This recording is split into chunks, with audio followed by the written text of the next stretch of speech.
Alrighty, welcome back. So I am going to be doing a Shazam review. I saw it last night. I think it was opening night or the night before the actual opening night. I don't remember when it was originally supposed to come out and when it did, like when it had an early screening.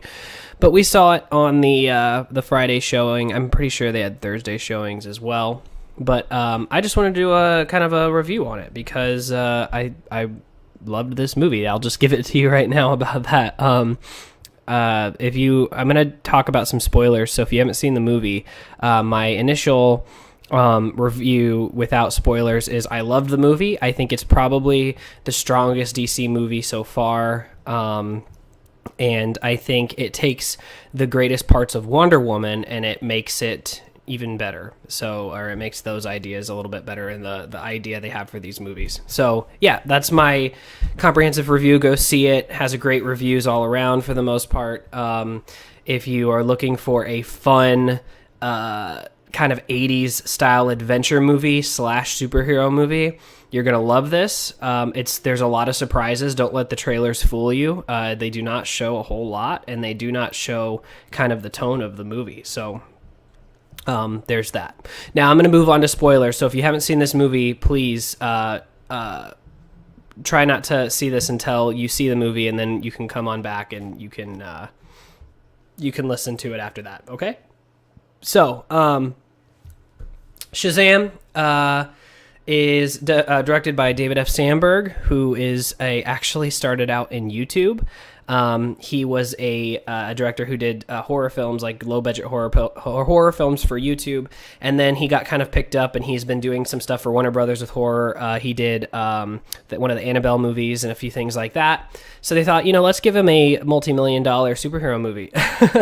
And that always seems to be a really good call because these people have the most passion. These are the people who want to see every morsel of that budget go into their film, and they want to see every morsel of time they have being put to good use. So I think those are always really good outcomes. They don't always work, I don't think, but in this case, it was a very good home run for them. So it stars Asher Angel, Zachary Levi, Dylan Grazer, and many, many others. I'm not going to go down the entire list. This movie is primarily based off of the New 52 Jeff Johns run of Shazam, which came out in the back pages of Justice League when New 52 came out. And I think it's one of the best things to come out of the New 52 with all the controversy surrounding that whole era of DC Comics. You had this wonderful little subplot going on at the back pages of Justice League for a few issues. They ended up putting it together and then collecting it in its own trade, which I have in front of me that I'm looking at.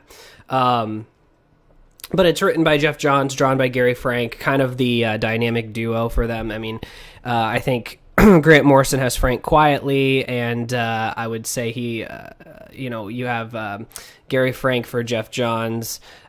Jeff Loeb has Tim Sale. They have those dynamic duos that really seem to, Scott Snyder and Greg Capullo, they seem to really work well together, and they almost seem to be like dual storytellers, not just an artist and a writer. They always seem to really like to work together because they are on the same page, literally. So it's primarily based off of that interpretation of Shazam. The only differences that they had is, the biggest thing is Shazam was originally Captain Marvel back in the 30s. He came out right around the same time as Superman and Batman. He's been around for just as long, but he's kind of been kept in the shadows because he's had a couple different controversies. A couple of which are, at one point they always brag about how Shazam actually sold better than Superman at one point or another. And he was actually picked up by a different comic book publisher. He was picked up by Fawcett Comics and picked up by DC, and he joined their ranks early into his career. So I think him getting picked up from someone else and not coming directly from DC from the start, I think kind of affected him a little bit in his popularity. And then also people like to compare him so much to Superman because of how he looks. Excuse me, let me take a drink here. But I think that he has kind of found his own following now. His biggest controversy is his name. Originally named Captain Marvel. Actually, he actually had a different name before that. I think he was Captain Thunder, if I remember correctly. I don't. You'll have to quote me. Don't quote me on that. But he had a different name than. Sorry, I'm kind of getting used to this mic too. So if I have all this different audio stuff going on, I apologize. But he had a different name from the start, and then they changed him to Captain Marvel. And then, of course, Marvel Comics had this decades and decades long legal battle between the name Captain Marvel, because Marvel is their publishing company, and it's funny that DC actually had the rights to the name of Captain Marvel. So there was this whole thing going on for a long time. Eventually, they didn't really know what they wanted to do with him, and I think that's kind of where he fell out of the limelight, especially the last couple decades. And with the New 52. Jeff Johns changed a few things about his origins. He changed a few things, and the main thing they did was, I think in the comics they call him Shazam now, which is actually the Shazam has been around just as long as the name Captain Marvel, but Shazam is actually the name of the wizard who gives him his powers. And so it's a little different in that sense because of that, but. I think, in the movie, they really try to emphasize they don't really know where they want what they want his name to be. They can't really put their finger on one. And if they have a sequel, eventually they'll probably come up with something. But it's kind of a running joke on how they still can't figure out what his name is. And they call him like the or the Red Tornado and a couple other things like that. And I think... they still aren't really wanting to go with that name, because Marvel ended up getting the rights back, and obviously a movie just recently came out, Captain Marvel, from Marvel Studios, which was they liked, now that Marvel has it, that's where their primary character has that name, but the original Captain Marvel was actually Shazam or Billy Batson. It's kind of a really muddy situation. It's kind of like the legal rights for the Schuster family with Superman for a while there in the early 2000s that has gone over for decades and decades on how much money they should receive from residuals and things like that. But I think they've kind of found their footing, and I think this movie definitely helps. This movie is fantastic. They take the Jeff Johns version. When I mean by that is when Billy Batson was first created, he was more of like the happy-go-lucky early 40s kid who he was good from head to toe. He was just a perfect kid. He was chosen because he was a perfect kid. With the Shazam that came out with the New 52, they made Billy Batson a little more flawed, which always sounds so cliche, and it always sounds like that's what they always do when they try to modernize a character. But in this case, it really works. Billy Batson is an orphan, and he is searching for his mom, and he gets into trouble a lot in doing so. He just is not really a good kid. He's running away from foster home to foster home. He believes that his real family are the people who abandoned him, and he doesn't believe anybody else around him who's trying to help him are people who are worth his time. And so I think it's pretty interesting to see that kind of translated into the movie, because I think that's a very good lesson that he goes through within the movie. And so that's the big change. And one of my favorite things in the comic that they kind of address in the movie is when the wizard, he's been spending eons looking for the perfect person who he can give his power to. Billy is the one person who says, you've been sitting here for so long looking for the perfect person. I'll tell you right now, they don't exist. They just don't. Everyone is flawed. It's all about how you learn in life and become better as you go. And so I think in the comic, that's kind of more how the wizard grows to like him more. In this, it's definitely a situation of, I am out of time. I've been sitting here doing this forever. That's where we get introduced to our villain. And the Dr. Sivana, and played by Mark Strong. Mark Strong, who was seen in many things. When it comes to DC, he was Sinestro in the Ryan Reynolds Green Lantern. That was a flop. And he was also the villain in Kick-Ass, which I absolutely love that movie. and he's been in many, many, many things. He was the villain in the Robert Downey Jr., Jude Law, Sherlock Holmes movie in the first one. But he's a very good character actor, and he was put into this role, and I think it's probably the role he's been waiting for a long time. In the New 52 version, it's Black Adam who's the villain, and which is kind of the natural. He's one of the bigger villains that everyone knows of when it comes to Shazam. But to have Dr. Sivana, I think, was a very good change that they did, because Dr. Sivana, the movie opens with him as a kid getting picked by the wizard, and his bad self-control habits to want to do everything. The wizard said, no, we're done. And he spends the rest of his life trying to get back to that wizard and prove to him that he can be the chosen one. And so we have that, and his dad and his brother are rich jerks who don't think of him as a man, that whole story. And so he's spending, decades trying to get back to this wizard and prove it. And he ends up getting the power of the 7 deadly sins, which gives him, a lot of different powers. And he has super strength and flight and all this stuff, and lightning. And so that's kind of what the wizard has been spending his time trying to prevent, is the 7 deadly sins from being released. And when that happens, when Dr. Sivana becomes when he's an adult, that's when the wizard is like, I'm out of time. I don't have time to keep looking for people.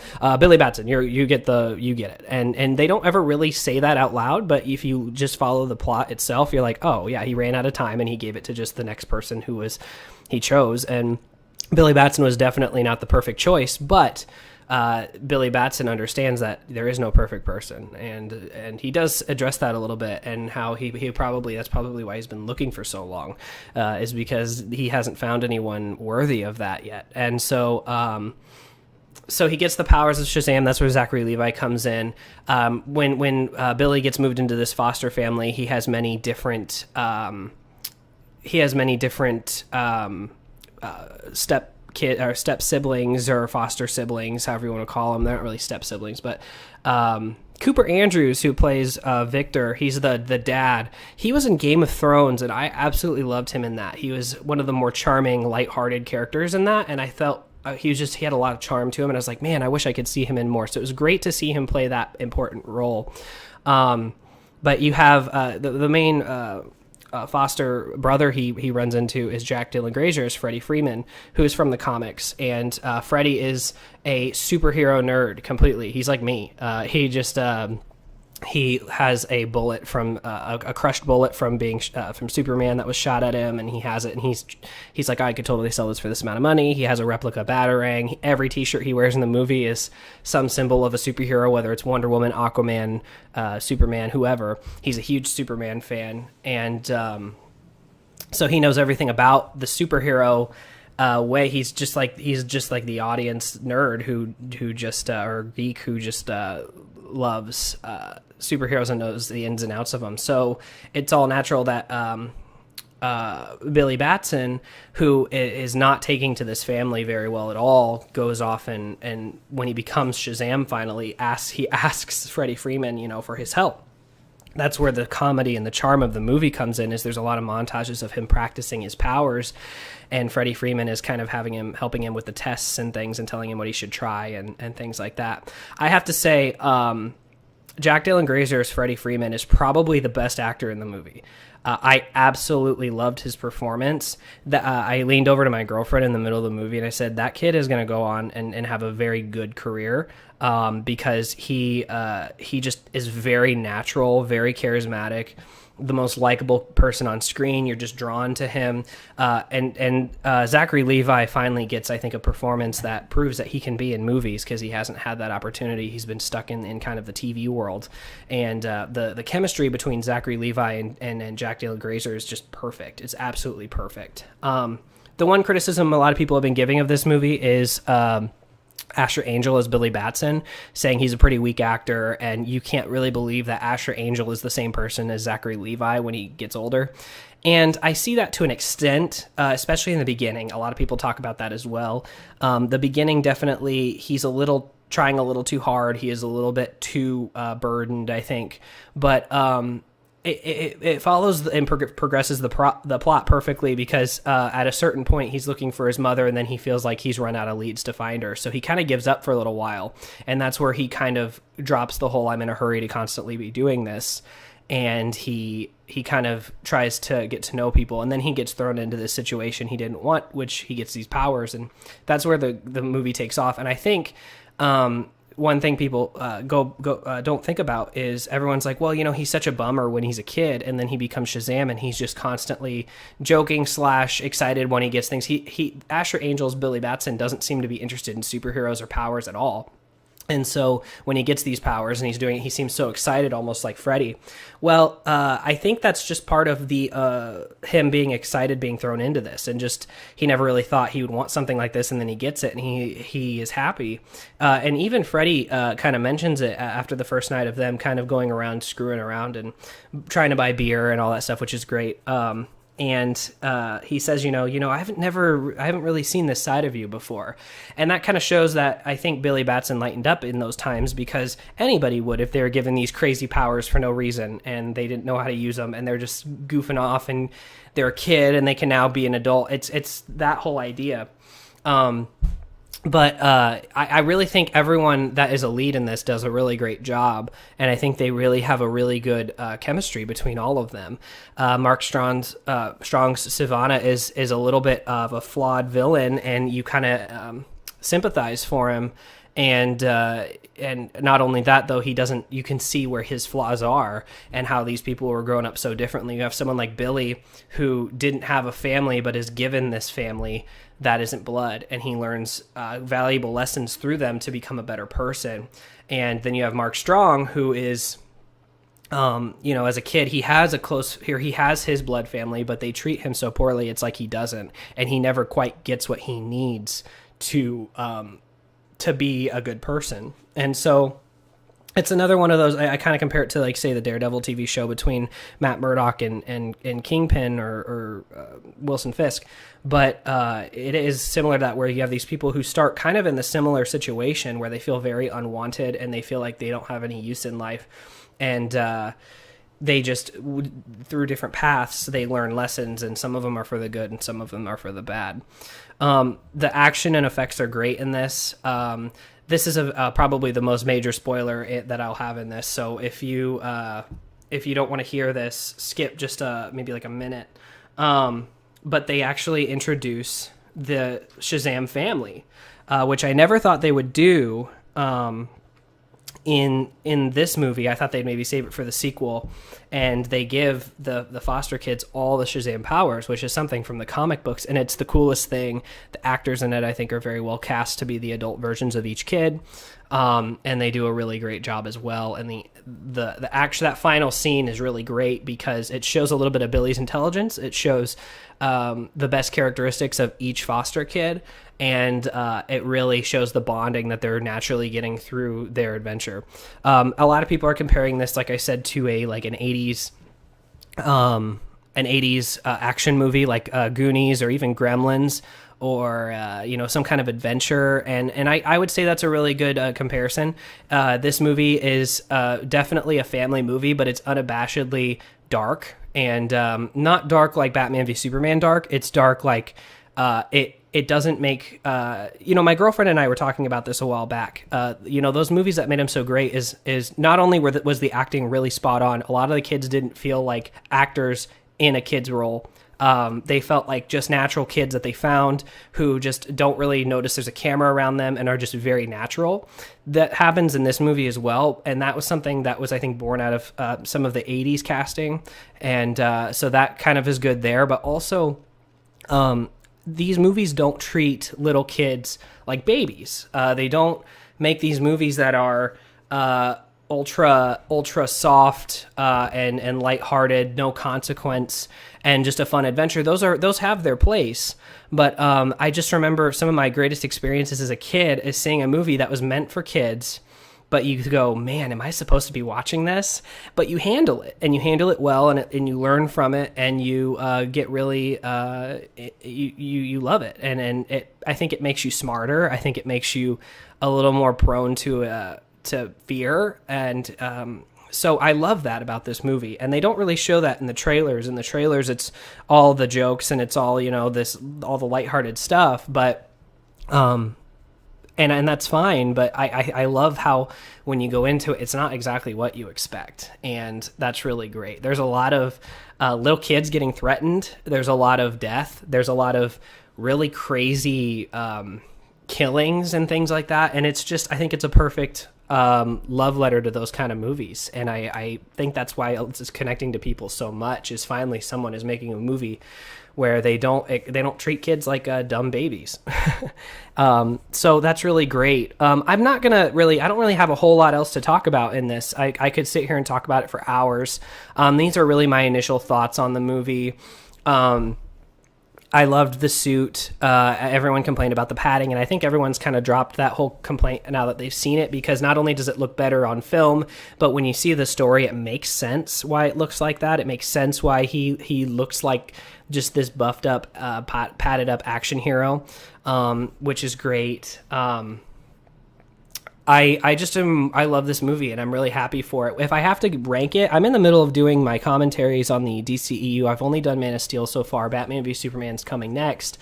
But if I had to put it in that entire universe from Man of Steel up to Aquaman, and then this after, I would say this is probably neck and neck with when it comes to quality of the movie and what they're going for. I think it's neck and neck with Wonder Woman, and I think that's why they have very similar ratings on all of the review channels, because it's an idea someone had. They wanted to do it. They weren't burdened by a whole lot whether it was the studio or whether it was the continuity, and they just went with it. And this is definitely a movie that it is in the universe. I mean, they use all of the likenesses of toys and things from the merchandise of the superheroes are definitely, you see Ben Affleck, you see Henry Cavill, all of the symbols that Freddy wears on his shirt are definitely from the DCEU, but you could also take that out and you would never really, it doesn't have to be in that universe. And I think that's what they're going to go with from now on, is a director, if you want to make this movie, make it the way you want it. If you want it in the universe, make it in the universe, however much or less you want. And if you want to make it out of the universe, that's totally fine. Just don't do something that will completely and utterly change everything in case someone else wants to jump into that. And I think that's a really good way to go about it. They're making this Joker movie. Nobody wants to... he didn't want to be really a part of the universe, so they say it's not a part of the universe.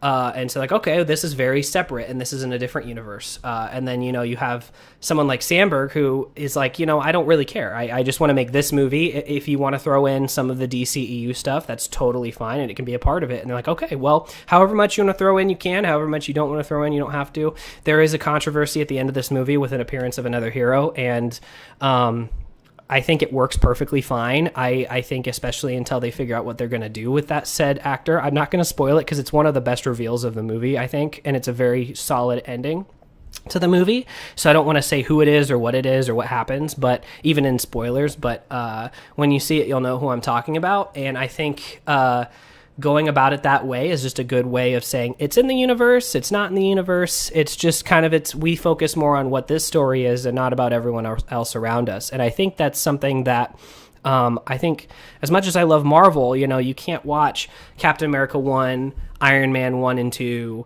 and maybe the first Avengers, and then skip to Infinity War, Endgame, and know what's going on and who's who. And I think it's smart of DC to make these movies kind of, let's focus mostly on the individual character.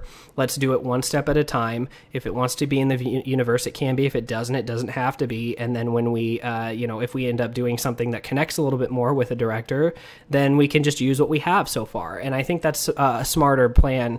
And I was saying this with telling this with my girlfriend too, and she actually came up with this too. She said, I love, and she's not as big of a superhero fan as I am, mind you, but she told me, she's like, I love the Marvel movies. I've been watching them, when they've come out and everything, but I'm kind of getting over that. And she said, after seeing Shazam, I have a feeling that if DC plays their cards right, they could really come in and swoop in on the market of these superhero movies, because I think as much as the Marvel movies are amazing and there's all this hype and a lot of this money, once we go past this first 10 years of Marvel, I think people aren't going to be quite as invested. I think everyone will still see it. It'll still make a lot of money, but I don't think people are going to be quite as invested because a lot of the characters they've grown up with are now gone.